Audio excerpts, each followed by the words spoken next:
Channel Umesh sir. तो friends, हमने कल पढ़ा था डेयर 2, तो और आज हम पढ़ेंगे एक बहुत इंटरेस्टिंग क्लास। और इंटरेस्टिंग क्लास से पहले मैं आपको एक फ्रेजल वर्ब बताता हूँ जो बहुत ही कॉमन है। आमतौर पर हर इंसान ये सब बोलता रहता है, जैसे कि चोर की डाडी में तिनका। तो इस बात को आप इंग्लिश में कैसे बोल सकते हैं? तो इस बात को बोलने के लिए आप देखिए, ए गिल्टी माइंड ऑलवेज सस्पिशियस। ए गिल्टी माइंड ऑलवेज सस्पिशियस मतलब चोर की डाडी में तिनका। जिसने गलत किया होगा वो अपने आप। आज की क्लास हम पढ़ने वाले हैं इंसिस्ट ऑन। इंसिस्ट ऑन का मतलब क्या होता है? किसी भी बात के ऊपर जोर देना। जब कोई इंसान आपको किसी काम को करने के लिए जोर देता है तो हम वहां पर यूज करते हैं इंसिस्ट ऑन। जैसे कि मेरा भाई मेरी पढ़ाई के ऊपर जोर देता है, तो my brother is insist me on studying. क्या? My brother insist me on studying। इस एग्जाम्पल के अंदर जो देखने की लायक बात है वो आपको मैं अभी बताता हूँ, जो इसके हाइलाइटर हैं। अगर वो आपको ध्यान में रहेंगे हमेशा तो आप इस बात को बहुत ही आसानी से बोल सकते हैं। तो इसके अंदर आपको क्या ध्यान देना है? एक ये क्या है? ये इंसिस्ट ऑन हमारा स्पेशल वर्ड हो गया, लेकिन इंसिस्ट और ऑन के बीच में क्या आएगा? ऑब्जेक्ट। ये क्या है? ऑब्जेक्ट। इसके अंदर ये बात याद करने लायक है। और एक बात, हमेशा ऑन क्या है यहाँ पे? प्रीपोजिशन। तो प्रीपोजिशन के बाद अगर एक्शन आता है, एक्शन मतलब वर्ब, एक्शन आता है तो वर्ब की फर्स्ट फॉर्म प्लस ये आईएनजी। और या फिर यहाँ पे क्या आएगा? No action. जिसकी नो एक्शन क्या होता है? जिसकी कोई तीन फॉर्म नहीं होती। जैसे कि एब्यूज के तीन फॉर्म होते हैं, एब्यूज, एब्यूज्ड, एब्यूज्ड। और जैसे कि डॉक्टर है, ये एक नो एक्शन, इसकी तीन फॉर्म नहीं होती। जिसकी भी जैसे तीन फॉर्म नहीं होती उसे हम कहते हैं नो एक्शन, और जिसकी तीन फॉर्म होते हैं उसे बोलते हैं हम एक्शन। तो इसमें क्या याद रखना, हमेशा इंसिस्ट और ऑन के बीच में हमेशा क्या आएगा? ऑब्जेक्ट। ऑब्जेक्ट मतलब जिसके ऊपर कोई काम हो रहा है उसे हम बोलते हैं ऑब्जेक्ट। और हमेशा ऑन के बाद क्या आएगा? स्टडी। जैसे कि मैं आपको और एग्जांपल दूं कि कल तुमने स्मोक क्यों किया था? तो why did you smoke yesterday. यहाँ पे अगर आपको पता ना हो, हम डिड का यूज करते हैं पास्ट के लिए, क्योंकि मेरे को बहुत से लोगों ने कहा था सर आप स्पेशल क्लासेस कीजिए, तो मैं एडवांस क्लासेस दे रहा हूँ और पास्ट की क्लास भी आपकी होगी। लेकिन अभी आप याद रखिए, हम पास्ट डिड का यूज करते हैं पास्ट के लिए। तो कल तुमने स्मोक क्यों किया था? तो इस बात को बोलने के, जैसे मुझे मेरे दोस्तों ने इंसिस्ट किया था, मेरे दोस्तों ने मुझे पर जोर डाला था। तो माई फ्रेंड्स इंसिस्ट। पास्ट की बात है तो second form insisted me on smoking.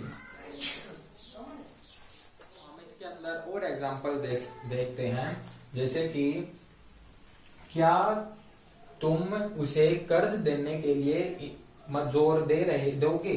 मतलब क्या तुम उसे कर्ज देने के लिए जोर दोगे? तो विल मतलब क्या होगा आगे? इसके अंदर क्या है? Future. Will you insist him मतलब उस पे ऑन रीपेइंग। कर्ज क्या होता है? डेट्स, ऋण। तो इसके अंदर हम क्या, ऑन के बाद क्या आई? आईएनजी। तो क्या तुम उसके ऊपर कर्ज देने के लिए इंसिस्ट करोगे? हाँ, मैं उसको इंसिस्ट करूंगा, मैं उस पर जोर दूंगा। तो I will insist him on repaying debts. अगर आपको यहाँ पे लग रहा हो कि मैंने आई के साथ विल यूज कर दिया लेकिन सेल यूज होना था, तो आजकल मॉडर्न इंग्लिश में मतलब बोलते वक्त लैंग्वेज के अंदर हम आई और वी के साथ भी विल का यूज करते हैं। हम आज अब हम शैल का यूज करना छोड़ चुके हैं। तो इसलिए लैंग्वेज के अंदर हम आई के साथ हमेशा विल यूज करते हैं। तो इसके अंदर आप कंफ्यूज मत होना। तो आपको मैं कुछ और एग्जांपल देता हूं, जैसे कि क्या तुम्हारी मम्मी तुम में साफ सफाई के ऊपर जोर देती है? तो is your mother insist you on cleanliness? इसके अंदर देखो ऑन प्रीपोजिशन के बाद आईएनजी नहीं लगा, क्लीनलीनेस लगा। क्यों? क्योंकि ये नो एक्शन है। नो एक्शन के साथ हम आईएनजी नहीं लगाते, मतलब इसकी 3 फॉर्म्स नहीं होती। तो इसके बाद हम क्या हो गया? हाँ, मेरी मम्मी मुझे साफ सफाई के ऊपर मुझ पर जोर देती है। तो my mother insist me on cleanliness. मेरी मम्मी मुझ पर साफ सफाई के लिए जोर देती है। तो इस बात को बोलने के लिए हम ये बोल सकते हैं।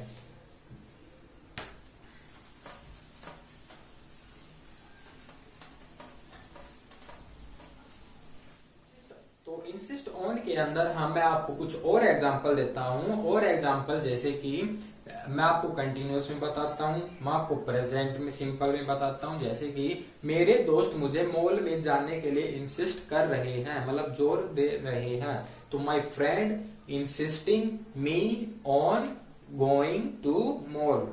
क्या? My friends insisting me on going to mall.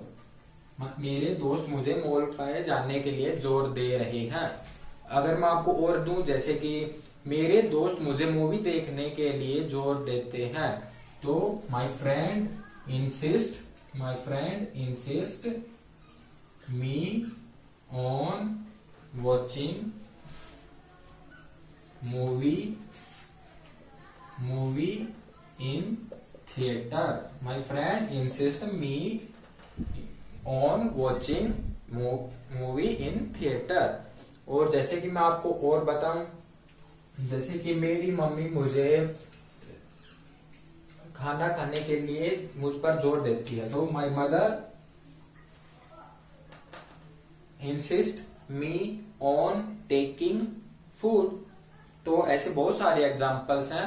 तो उन एग्जाम्पल्स के लिए मैं आपको कुछ देता हूं एक्शन। तो एक्शन के अंदर के हैं ये कुछ एक्शंस। इन एक्शंस के ऊपर मैं आपको एक एक एग्जाम्पल देता हूं, क्योंकि बहुत से दोस्तों ने कहा है कि हमें प्लीज हिंदी के अंदर एग्जाम्पल दीजिए ताकि हमें प्रैक्टिस करने में आसानी हो। तो ये क्या होता है? डू द डस्टिंग, मतलब साफ सफाई करना ही होता है इसका मतलब भी। जैसे कि क्या तुम्हें साफ सफाई के ऊपर जोर, तुम पर कौन साफ सफाई के लिए जोर देता है? Who insist you on doing the dusting. Get up early मतलब होता है जल्दी उठना। क्या मैं तुम्हें अब से रोज जल्दी उठने के लिए मत जोर दूंगा। तो now I will insist you on get up early every day. Splash your face मतलब मुंह धोना, कि वो मुझे मुंह धोने के लिए जोर दे रहा है। तो he is insisting me on splashing my face. Going in gym मतलब जिम में जाना। तो मैं तुम्हें रोज जिम जाने के लिए जोर दूंगा। I will insist you on going to gym. Study late night देर रात तक पढ़ना। तुम्हें देर रात तक पढ़ने के लिए कौन इंसिस्ट करता है? Who insist you on study late night?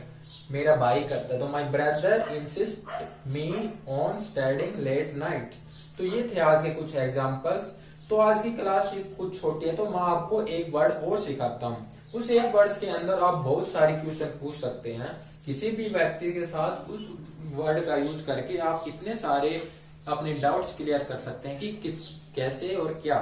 तो उस बात को पढ़ने के लिए आप बने रहिए। और मैं आपको वो वर्ड सीखने वाले हैं। नया वर्ड है हाउ मच और हाउ मैनी। सबसे पहले सवाल उठ के आता है, हम हाउ मच का कहाँ इस्तेमाल करते हैं और हाउ मैनी का कहाँ। तो ये बात मैं आपको अभी बता रहा हूँ। हाउ मच का हम यूज करते हैं कोई भी सामान जिसकी क्वांटिटी होती है, जिसकी वॉल्यूम होती है। क्या? वॉल्यूम, और या फिर क्वांटिटी। और हाउ मैनी का इस्तेमाल हम करते हैं, हाउ मैनी, इसका यूज हम करते हैं कोई भी काउंटेबल चीज के लिए। क्या? काउंटेबल थिंग्स, कोई भी काउंटेबल थिंग्स होती है हम उसके लिए। पहले मैं आपको बताता हूँ हाउ मच के ऊपर एग्जांपल्स की, हाउ मच का इस्तेमाल हम कैसे करते हैं। हाउ मच के अंदर सबसे पहले जैसे कि मैं आपको एग्जांपल देता हूँ कि तुम अपना होमवर्क करने में कितना समय लोगे, तो how much time will you take to do homework. क्या? How much time will you take to do homework. तो ये क्या है कि आप कितना समय लोगे एक अपना घर का काम करने में। तो इसके अंदर आपको पता नहीं कि कितना समय वो आप काउंटेबल नहीं है समय, तो उसके लिए हम यूज करते हैं हाउ मच। और हाउ मैनी का इस्तेमाल करते हैं हम जिसकी हम गिनती कर सकते हैं। जैसे कि कल तुमने कितने शर्ट्स खरीदे थे, how many shirts did you buy yesterday. कल तुमने कितने शर्ट्स खरीदे थे, how many shirts did you buy. तो इस बात को बोलने के लिए हम क्या कर रहे हैं, यूज हाउ मैनी।